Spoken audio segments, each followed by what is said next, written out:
Solutions to Water Scarcity. My name is Vera Dorian, and I'm representing IFAN, the International Federation of Standard Users. Together with ISO and SII, the Standard Institution of Israel, we organized this insightful session for you. We hope you will enjoy it. Welcome to our session. For most of us, getting up in the morning to wash our faces, brush our teeth, and actually turning on, opening the faucet is very natural. But for over 2 billion people from around the world, this is not trivial at all. They live in countries where water is not adequately supplied. As a matter of fact, almost 2/3 of the population will suffer from water scarcity for at least 1 month a year. Wow. And everybody's talking about climate change, and they're talking about future plans, but climate change, the crisis is already here, and we're facing it today. Just from listening to the news this week, you hear on one hand extreme weather conditions, terrible rains, typhoons this week, and awful rainfall in different places. And on the other side, drought. Drought is a big problem, but both of them are equally important and critical for drinking water and for using water for agriculture, for food, for health, and for all other industries. The climate change, which is here, and water is really the primary means in which we feel the effects of the crisis. Just from listening to the news this year, let's look at Europe. Italy, for example, had the worst drought in 70 years, just this year. And look about England. We have a representative from England right here. We spoke about it yesterday. And although they are surrounded by water, they have a terrible drought this year. And they had to force on some emergency acts just to deal with the problem of water. And let's go to United States. Did you know that 43% of the states in the United States, just this year alone, had drought? Going to Asia, we have Vietnam, and we'll hear about Vietnam later on today. China, India suffered from a terrible drought this year. Well, Africa, of course, Somalia, Kenya, Ethiopia. This year was really, really bad. So you see there are two extremes, but they're talking about the same problem. And we decided to have this session because we believe that if we take all those conditions and we'll combine them with standards, we'll find a solution. And this is what this session is all about. So today, in this session, we are going to explore what does it mean to have those great innovative solutions here. We're going to have a panel. We have 3 wonderful panelists with us today. We'll tell you what they're going to discuss in a few minutes. And then we're going to have case studies, 3 case studies, which represent wonderful innovative solutions. We will hear from developing countries, and we'll have questions and answers at the end of the session. So if you feel that you have any question, if you're online or if you're here, please send us the questions, and we'll try to answer as many as we can. This session has been recorded. I forgot to say it in the beginning. We have no translation to other languages, but it's only in English. And again, if you have any questions, just send us an online. We'll try to be on it all the time. So I hope you'll enjoy it, and let's begin.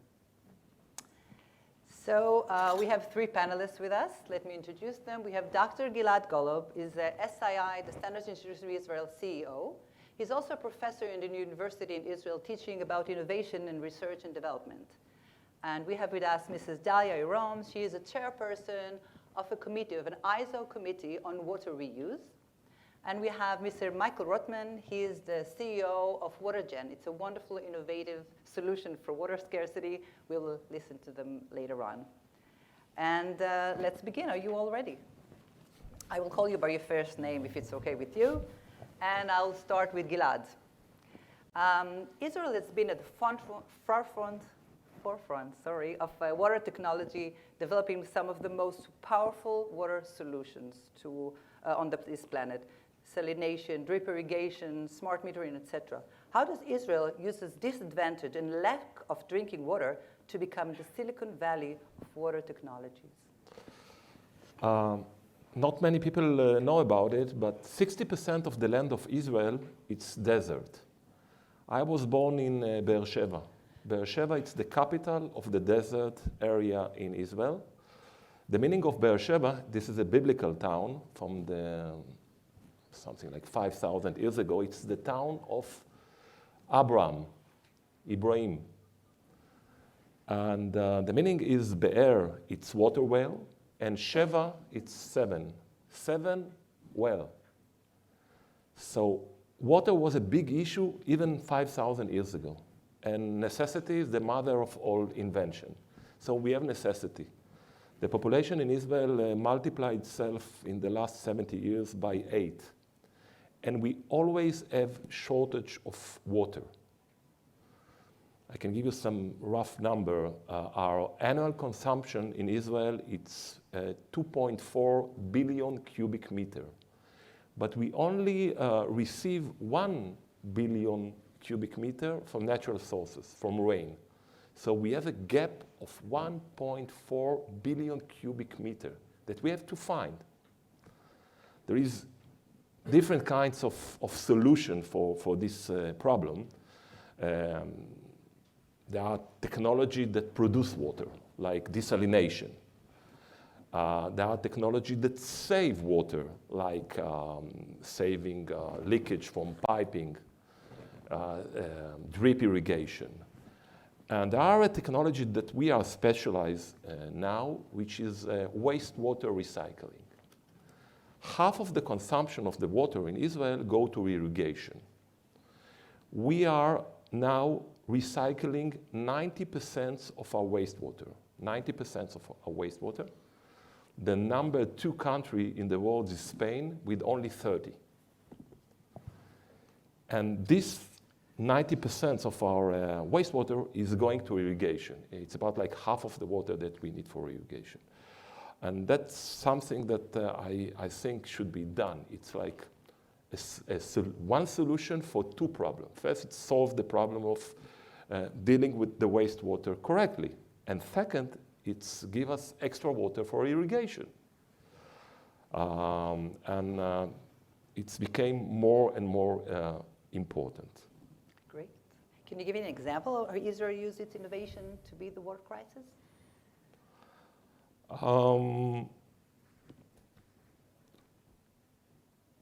Let's say that we need to use this wastewater after recycling them. It means that we need to have standard for the product in the end, how to use it, where to use it. And it also means that you have to find a solution that will be economical, because you use it for agriculture. And if the water will be too expensive, you can't use it. We have a problem that we tried to use at the beginning, this wastewater, and we discovered that the salinity and the concentration of boron, it's the number 5 element in the periodic table, it's too high. And we were wondering where they are coming from. People don't throw salt and boron into the sink. We discovered that they are coming from the washing powder, from the detergent. And we have special standard in Israel for the washing powder with less salt and almost no boron. And therefore, we can use the wastewater later on, and therefore it's became very economical. The price in Israel of wastewater recycling is around 40 cents. The average price in the world is about like $1. So this makes all the difference. Thank you. You are a professor of innovations in Israel. And how are all these connected to standards? Innovation, standards, for me it sounds 2 different things. You know, people say that standard give you limits, and innovation is breaking boundaries. So you have to find to combine them. I think that the standard is the new limit.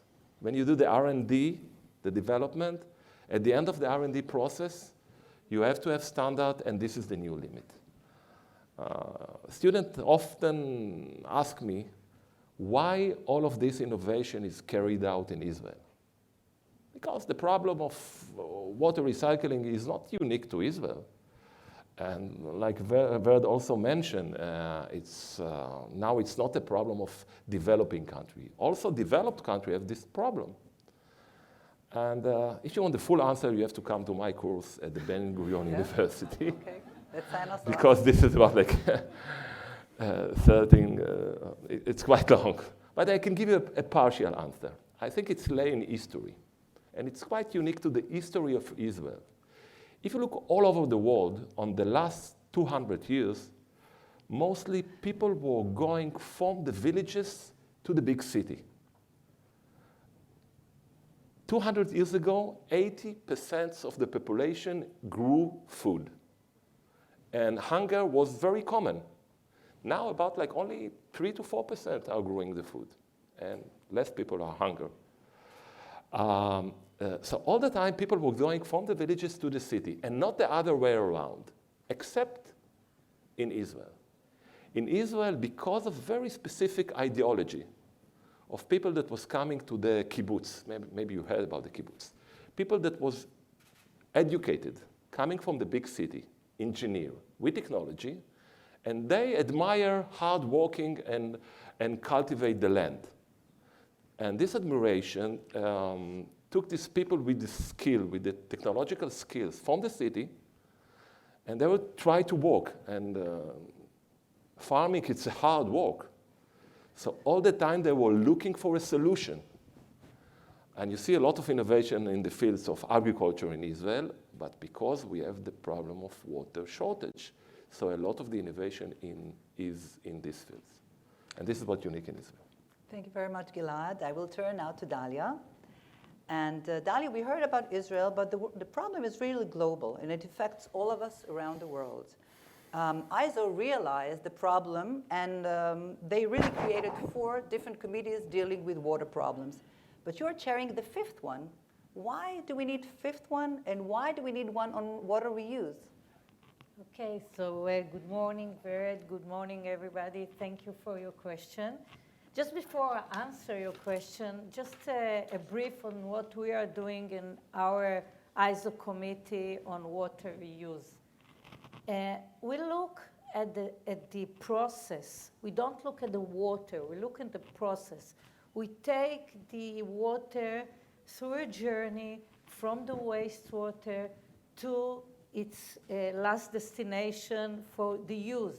If it's agriculture, industry, urban, it doesn't matter, but it all along the journey, and that's what we are standardized. And it's part of the answer of your question, but I think that the main answer, it's more psychological one, and I'll give you an example, okay? Let's imagine that you're not here, you're at home, and you are going to buy some tomatoes for your morning salad. And you've been offered to buy tomatoes that were irrigated with fresh water, spring water coming from the Alp sides, and another tomatoes that were irrigated by reused water. I believe, even if it's on the same price, okay? I believe that I know what you are going to buy. I'm not sure that's the right decision, okay?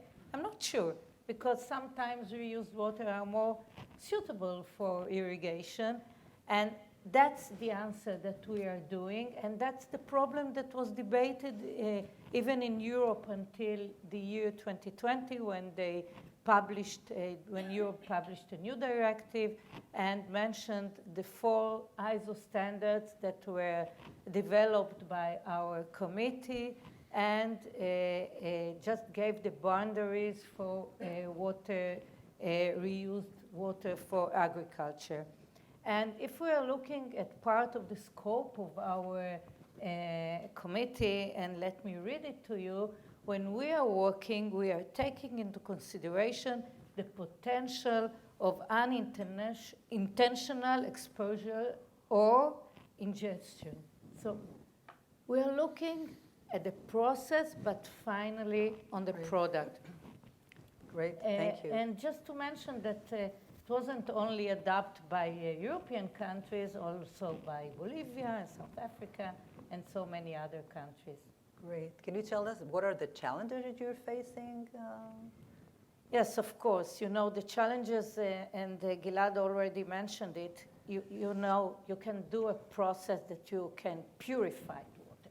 Okay, you can take the water into a journey and bring them the first treatment, second, third, and so on, until you get it purified. But the challenge is to do it cost effective. So to do it as much clean as you need for the right purpose. Great. And you mentioned water for agriculture. Can you give me another example of anything else that it can be applicable around the world? Yes, of course. You know, industry, reused water for industry.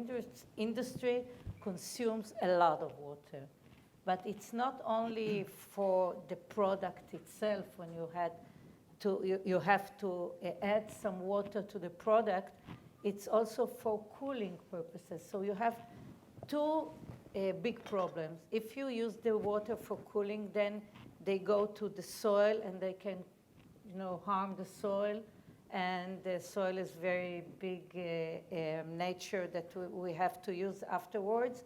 So we treat the water after the process, and we treat water also for the product itself. And it's two different standards, two different point of views, and in a cost-effective way. So that's the point everywhere. And we are looking also for urban uses of water. You know, we all use water for many, many things, but not only as we use them, we use water for our well-being, because you want to have parks, you want to have lawns, and you want to irrigate them, and you know, I remember times when we had to dry our lawns, and now I heard that in Britain they are doing this. So yes, it's a lot of uses, a lot of standards, and I think it's a very fruitful work. Thank you, Dalia. I think you're doing a wonderful job there. Now we'll turn to Michael. As I said, Michael is the CEO of WaterGen, a wonderful technology that really extracts water from the air, from humidity in the air. Wow. We're going to watch a video in a few minutes of your wonderful, innovative solution. But first, I want to ask you, we heard about innovation. We heard about standards. At what stage in your life, in your product life, did you realize that you need standards? Hi, good morning, everybody. Great pleasure being here today. Thank you for the invitation, Vera. Thank you, everybody. Actually, in a pretty early stage, because on one hand, we are dealing with water from air, which exists for thousands of years, and people know condensation, and condensation is a natural process. But on the other side, there were no standard on actually on this water. So nobody ever thought that this water would be for mass consumption. And then when we started to actually implement our technology in different countries, we saw that, okay, there are standards for municipal water. There are standards for desalinated water. There are standards for recycled water, but there are no standards for water from air. And it's actually a different set of standards that we need, because some of the, let's say, elements that are needed in municipal water, like chlorine, for example, are not needed in our water because it's pure and fresh and it's created on the spot. On the other side, when you create this water, it's very important to limit the power consumption and the efficiency as part of the standard. So actually, standards became a very essential part of our company. We have we are around 200 people today. Around, I don't know, five or six people in the company are actually dealing with standards, wow, working with multiple institutes around the world, and actually writing those standards that in the future will lead the standardization for atmospheric water generation. Wow, very, very interesting. Thank you, panelists. We'll leave you for now, but we're getting back to them, don't worry. I want to turn now to 3 case studies, wonderful, innovative solutions. And first, let's watch the first one. It's called Netafim. Netafim is a company that is doing water drip irrigations for the agriculture industry. Let's watch the first video.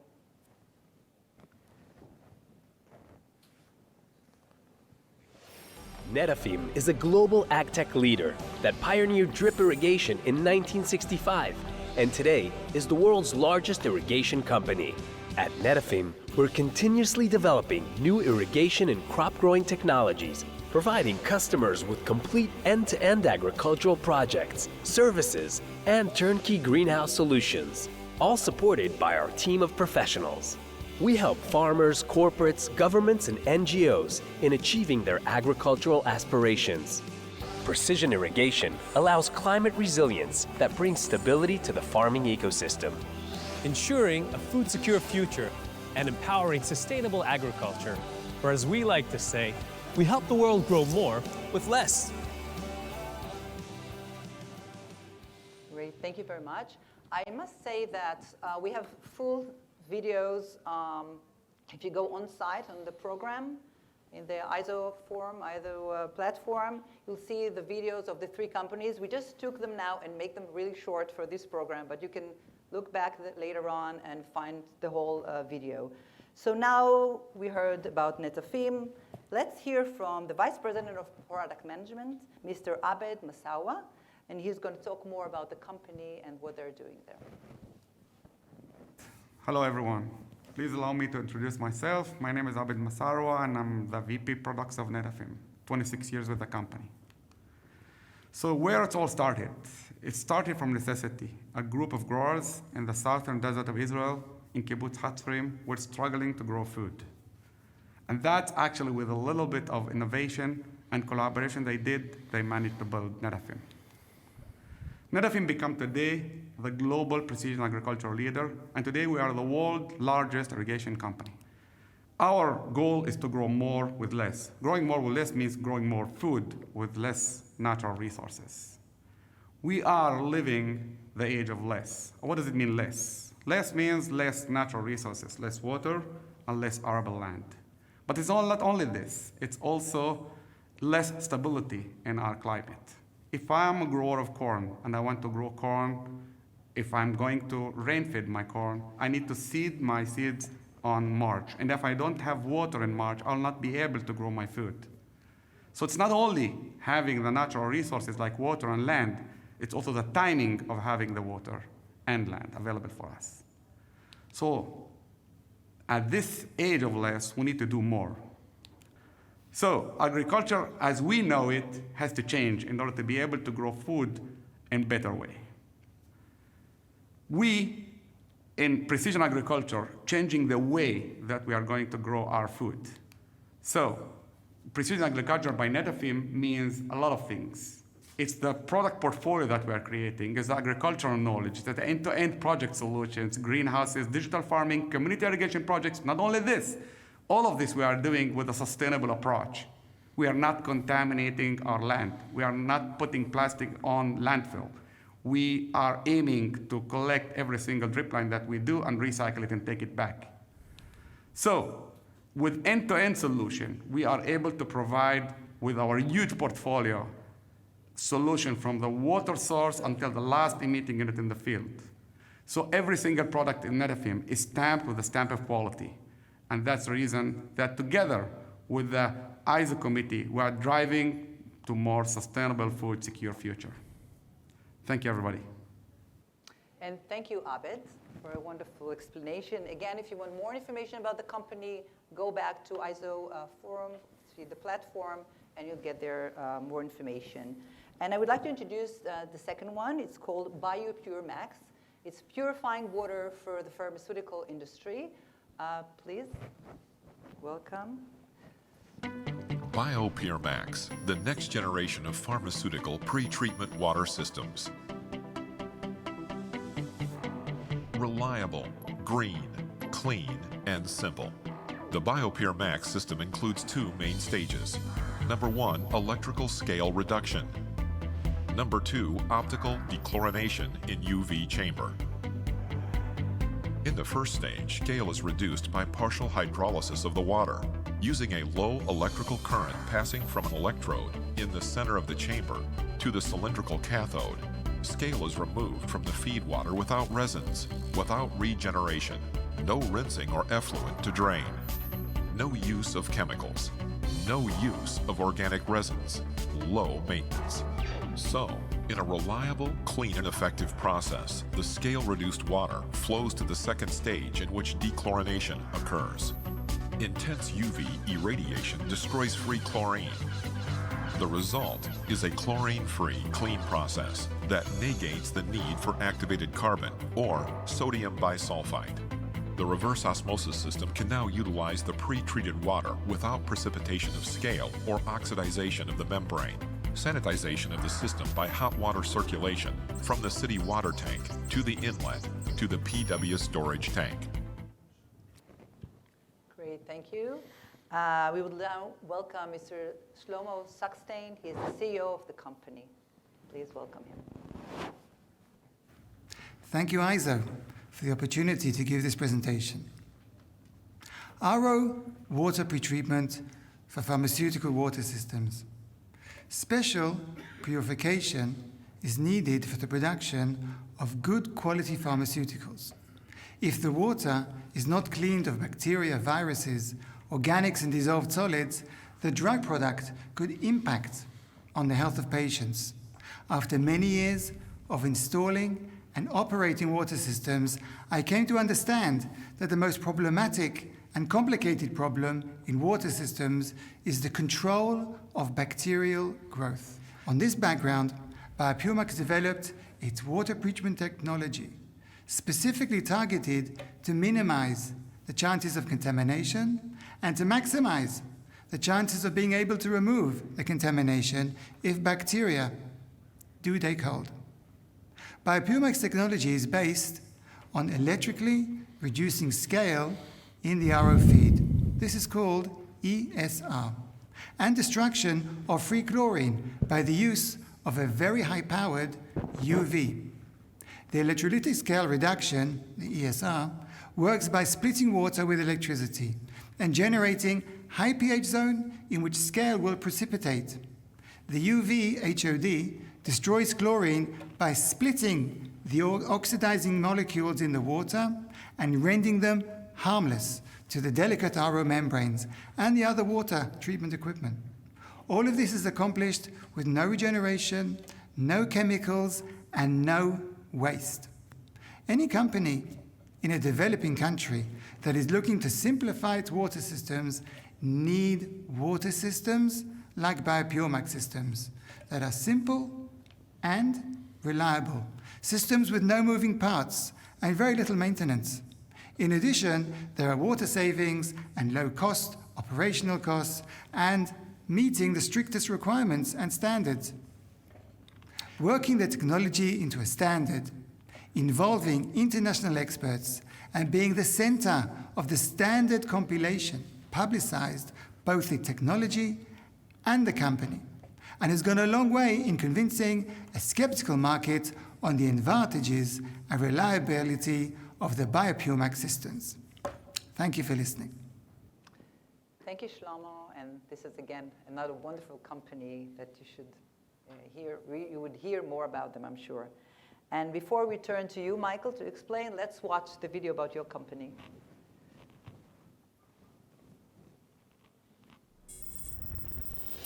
Water scarcity is one of the greatest challenges of our time.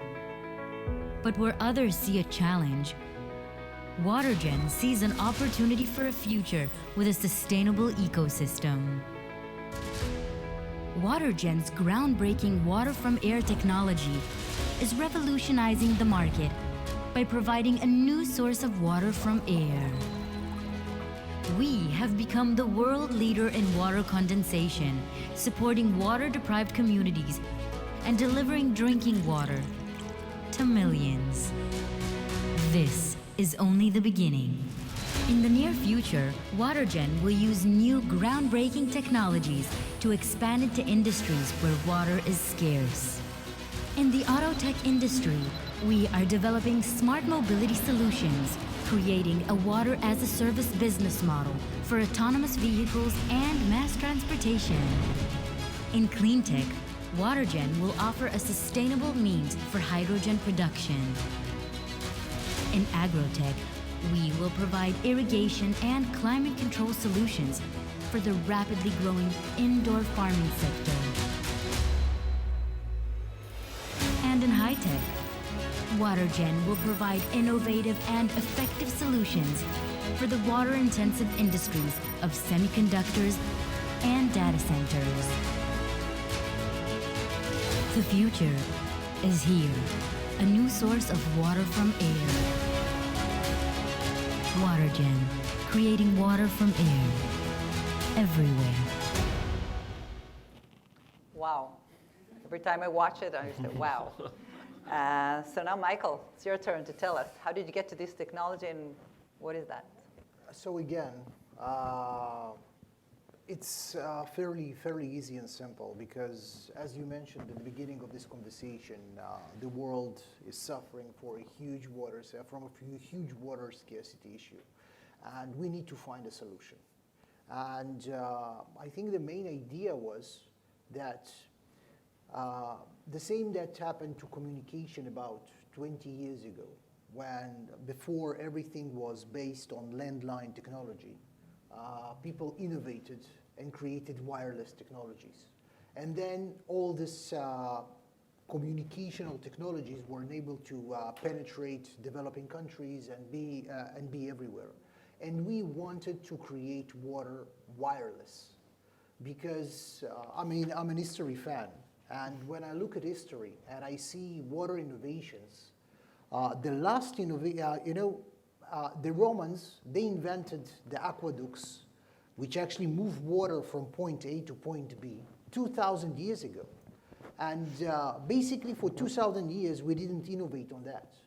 And creating water out of air is something also which existed, but nobody did it in mass scale.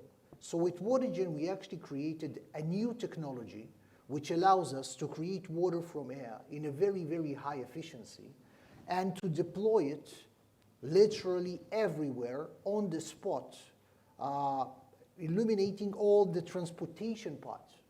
And basically in this room, you have a machine over there which can create up to 30 liters per day. That machine can be installed in every home or office and just produce fresh, clean, pure drinking water. And we have machines like this, starting from 5 liters a day up to 6,000 liters per day, which actually supply water for the whole building. And there are communities in more than 92 countries who are actually enjoying this miracle of water just inside their community. And as you saw in the video, this is just the beginning because the second problem of which we didn't mention here in that panel, which is plastic waste. And all of us, we are all people, we are all on the go, and we use bottles. And this is plastic bottles. This is the transportation of plastic bottles. And I believe that about no more than 92% of all the used plastic bottles are recycled. And there are billions of tons of them around the globe. So actually creating those drinking sources everywhere, in cars, yachts, trains, buses, buildings, everywhere, not just will create a new source of drinking water, but also will eliminate plastic and dramatically reduce carbon footprint. And today, we are looking ahead and actually creating almost every quarter, we are improving the technology. We are making it much more effective every time. And this is, like it was said in the movie, it's just the beginning. Well, thank you very much, Michael. And now I would like to experiment with you. Sorry, not online, but people here. I need 2 volunteers. Anybody wants to volunteer? You would like to volunteer? Great. So both of you. I would like you to taste the water. There are 2 cans of water. One of them is mineral water, and one of them is water-gen water. And I want to see if you know the difference, if you notice the difference. Don't worry, I tried both. I tried the mineral water, and I tried the other one, and I'm here, and I survived.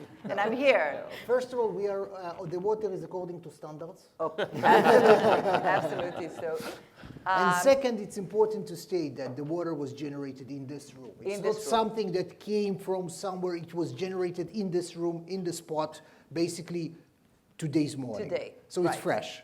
It's fresh. We tried it. So now you're going to taste both waters. Please try the first one, then the second one, and then let us know which one you think is water-gen and which one you think is mineral water. Okay? So you're keeping track what you gave each one. Okay? So please start with the first one.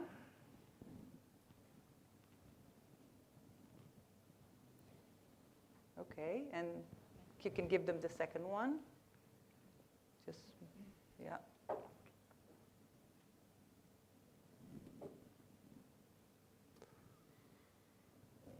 I'm curious. I'm not. All those talking about water make me 30. Yeah, I'll drink to that as well. Okay, who's ready? Would you like to start? Whoops. Which one do you think? Sorry.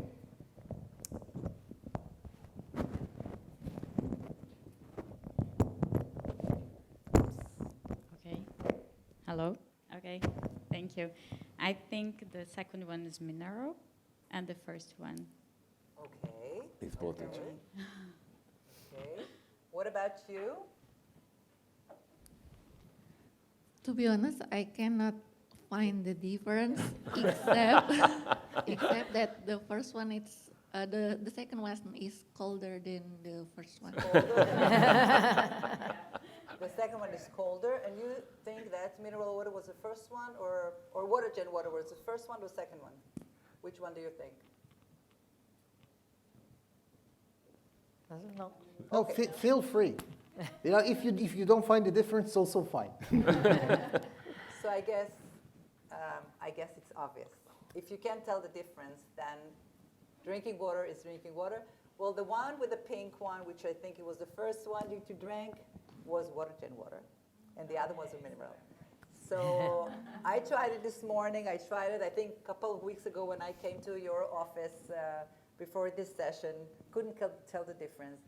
And actually, it's wonderful because you can have water-gen. And I urge you on the way out when we finish the session, not now, only when you leave the session, try the water up there at the end of the room and enjoy it because it's wonderful, and I think it's a wonderful innovation. And right now, I would like to take some questions from the audience. But before that, we have a wonderful lady here from Vietnam, and she volunteered to speak here. And I would like you, your name is Mrs. Vuton Quain. I hope I pronounced it right. And she is from Vietnam. And I asked her if she can tell us a little bit about the situation in Vietnam, the water scarcity in Vietnam. So please. Yeah, thank you very much.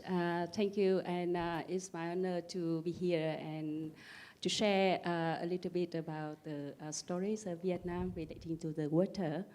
And as you know, before, if you are in the desert, you are asked to choose water and gold, and you will choose water.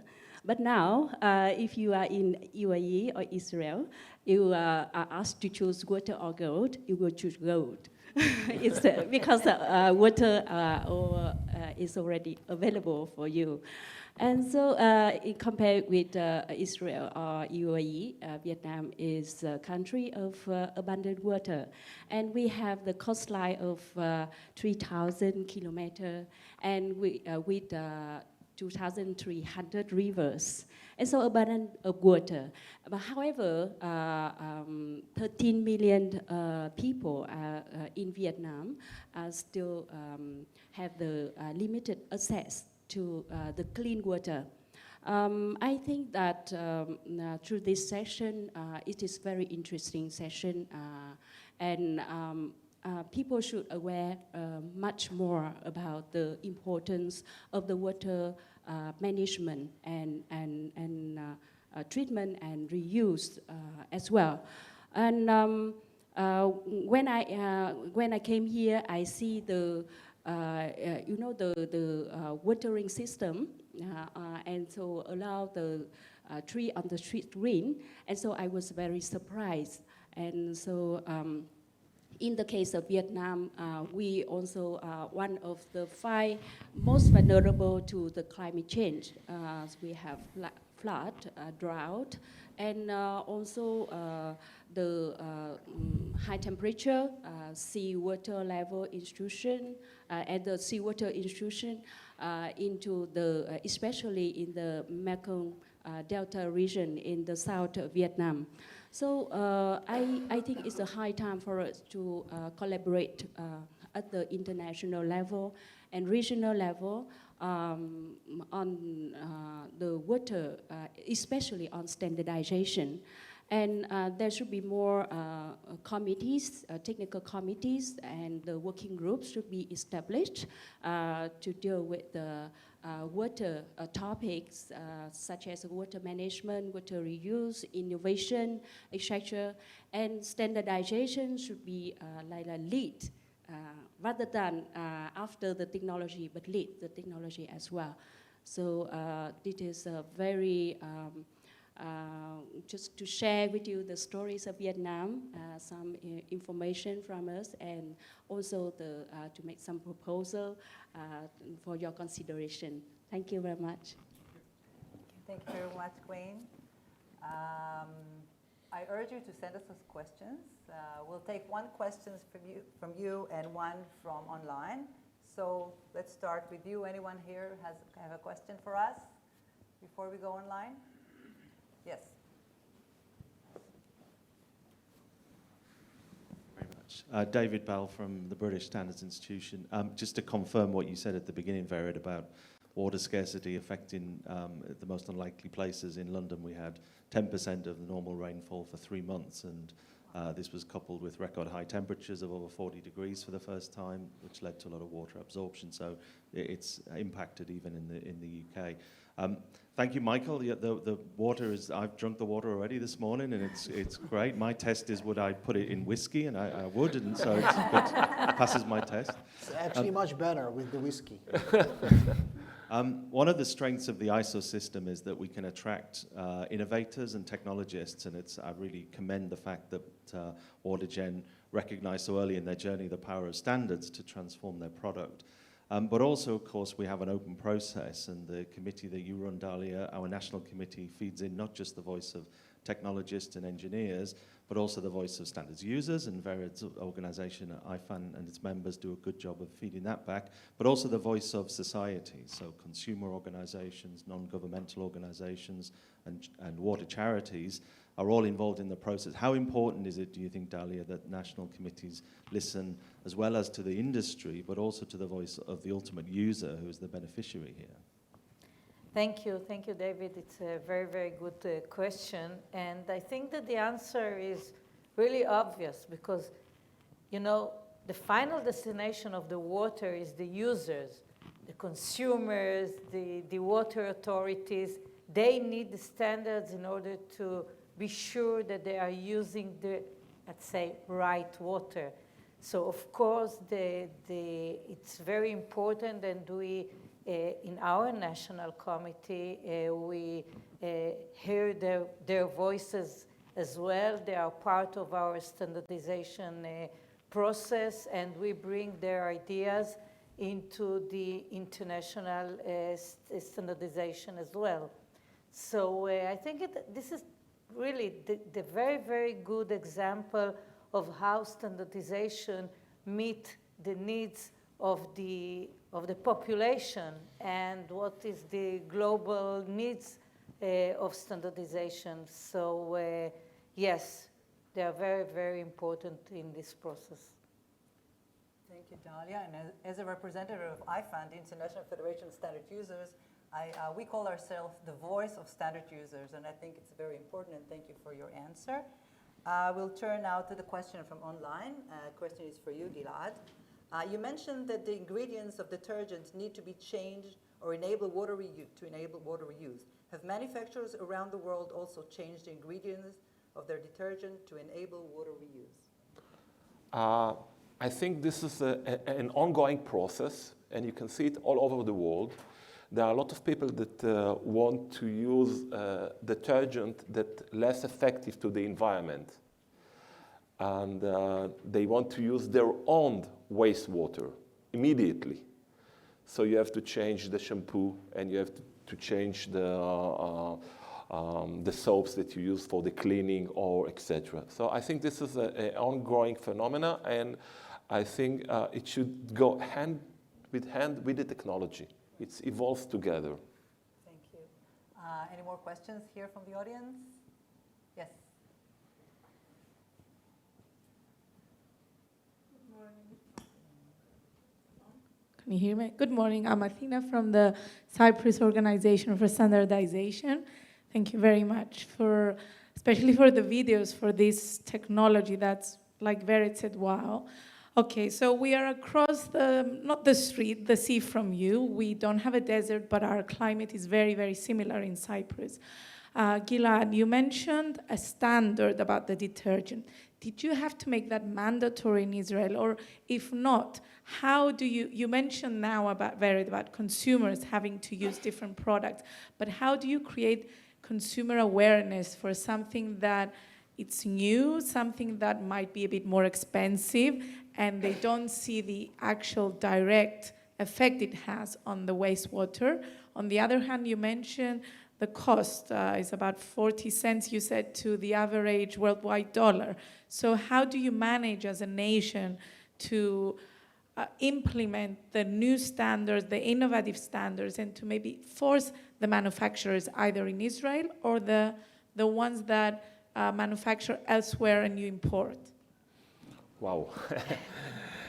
So first of all, about mandatory. Yes, for the washing detergent, this is mandatory because people don't see the direct relationship between the soap that they are using and, at the end, the wastewater recycling.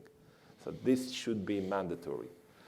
As much as I know, it's not more expensive, and even if it's only few promille, not more expensive to produce these kinds of powder for washing machine.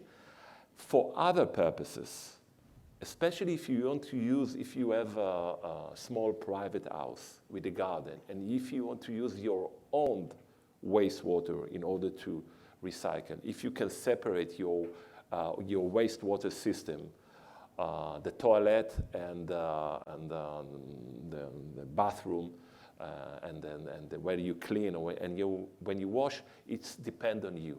And then it's not mandatory. And then people now start to doing it.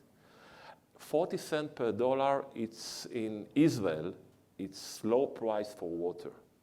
Because the other possibility is desalination. We need 60% of the water in Israel are produced. We don't receive them. So either we do desalination or wastewater recycling, or if it's in small amount for drinking water, of course there is other technology. But on the mass production for irrigation of agriculture, this is the prices. So 40 cents is okay. $1, it's not. So, but remember, wastewater recycling is one solution for two problems.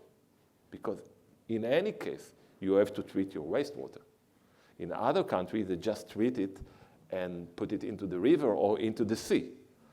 In our case, we just use them again. So we treated it a little bit better. But in the end, it's quite cost effective. Thank Thank you, Gilad. We have lots of questions, but we don't really have so much time. So one more question for you, Michael. Does drought have significant impact on the air technology process? Actually, not at all, because the humidity in the air is always there. Even if we go to the driest deserts in the world, I don't know, Nevada desert or any other desert, we still have about from 10 to 15% of relative humidity. And with water-jet technology, we can actually extract water from that.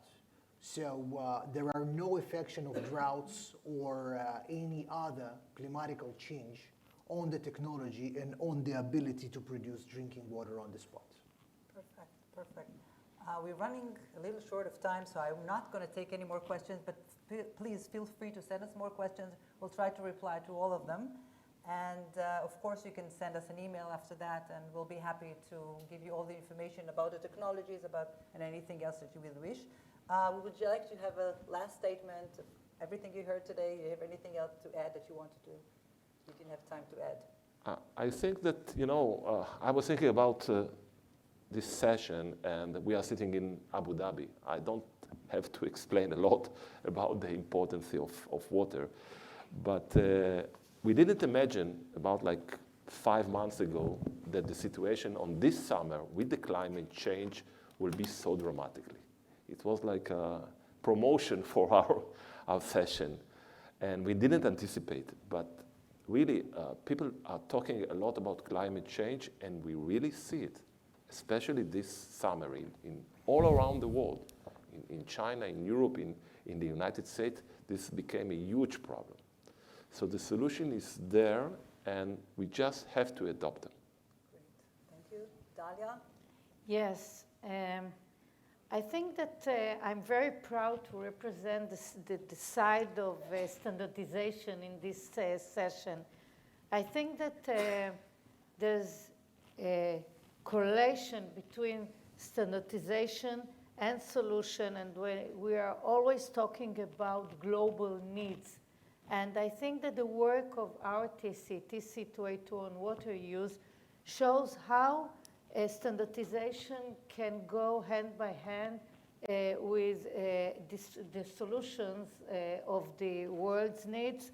Of course, if we are looking at the SDGs, it's SDG 6, it's obvious, but other SDGs. And now with the program of climate change, I think that we will have to work hard to revise our standards and to comply the needs of climate change. And that gives the world the importance of the standardization work. Thank you. Michael? So everything about standards was said, so I will just speak as an Israeli. It's actually been 2 years, 2 years anniversary of the Abraham Accords. And I've been here in the UAE more than a dozen of times, and every time I'm here, I'm super excited. Because of the leaders who actually took this bold decision and created a peace between the two countries. But most important is the leaders of the countries who are actually working on developing together the new generation of water technologies. And today, as WaterGen, I can tell you that we are working with Tel Aviv University, Ben Gurion University, and also Khalifa University here at Abu Dhabi joined us in our research actually to create the next generation of atmospheric water generators to make them more efficient and make them available to everyone from Israel and from the UAE as well. Well, thank you. So I personally learned a lot today about standards, innovation, technologies. I hope you enjoyed it. I hope you learned. And of course, if you have any feedback, please send us your feedback at the platform. Before we leave, I want to thank some people that without them, none of it would be here. First of all, thank you, ISO. Thank you, Maria. Thank you, Satu. Maria, thank you. Jamie, I don't see her here. Anu, Collins, Kim, and all of you, the ISO team, you did a fantastic job, and thank you very much. There's coffee break outside, and there are 2 wonderful sessions, Diversity Challenge and Marketing. So please join them. And we're here if you need more questions. Thank you very much for coming.